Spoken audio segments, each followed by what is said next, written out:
Hello, and welcome to Dark Echoes. I'm the Dark Suit, and I'll be your host as we explore true crime stories, urban legends, and the paranormal. In this video we will be discussing a man by the name of Paul Eitner.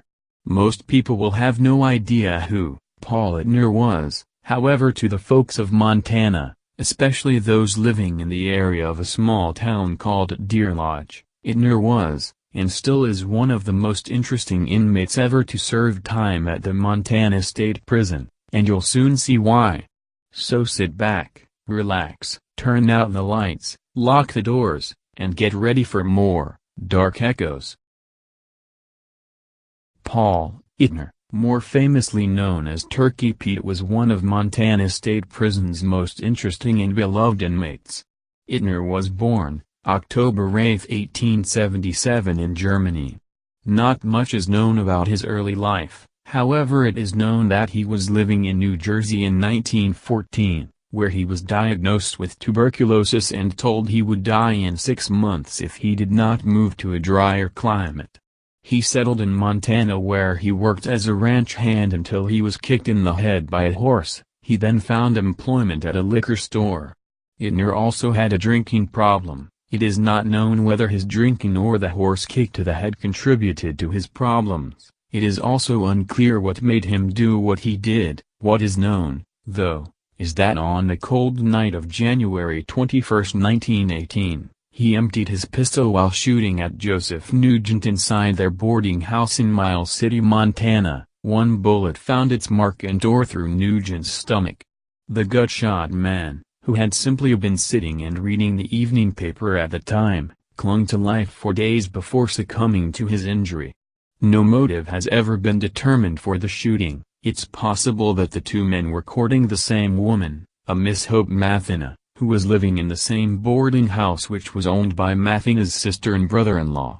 Eitner, who was 40 years old at the time, changed his plea from self-defense and entered a guilty plea in hopes of a lighter sentence. He was devastated when the judge handed down a life sentence.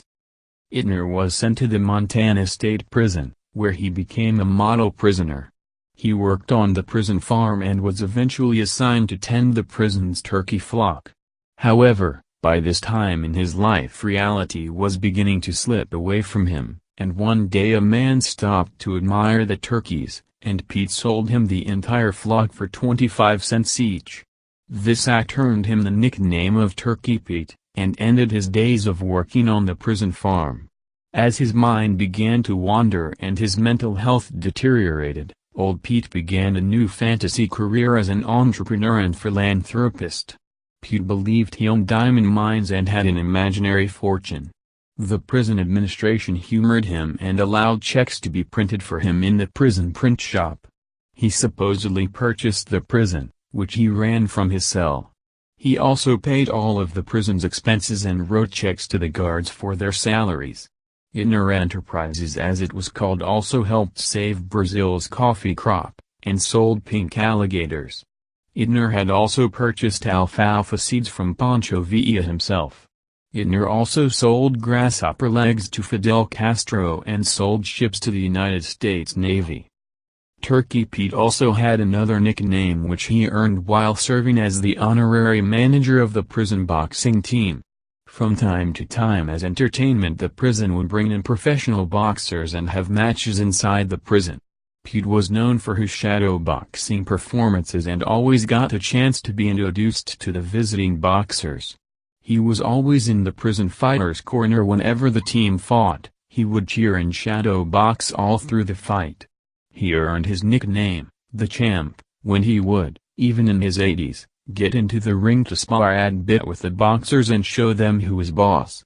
The inmate boxers went along with his antics and always let him win, which is why they called him the Champ. Pete also traveled with the prison boxing team and the prison band, for which he was the mascot, on trips outside the prison. Pete also liked the ladies and was known to really cut a rug at the dances. Pete was denied parole many times. The administration believed he wouldn't be able to adjust to life on the outside due to his failing mental health. Paul "Turkey" Pete Eitner died on April 4, 1967, at the age of 89. He had served 49 years in the Montana State Prison. His funeral was the only one ever held within the walls of the prison. He is buried in the prison cemetery in Deer Lodge. The cell he occupied for those 49 years was retired from use and converted to a barber shop for a time. The baseball field was also named in honor of Pete, Montana State Prison's most memorable and beloved resident. Cell number 1 at the prison now holds 2 paintings of Pete, along with his few possessions. You can see it for yourself when taking a tour of the old Montana Prison Museum in Deer Lodge, Montana.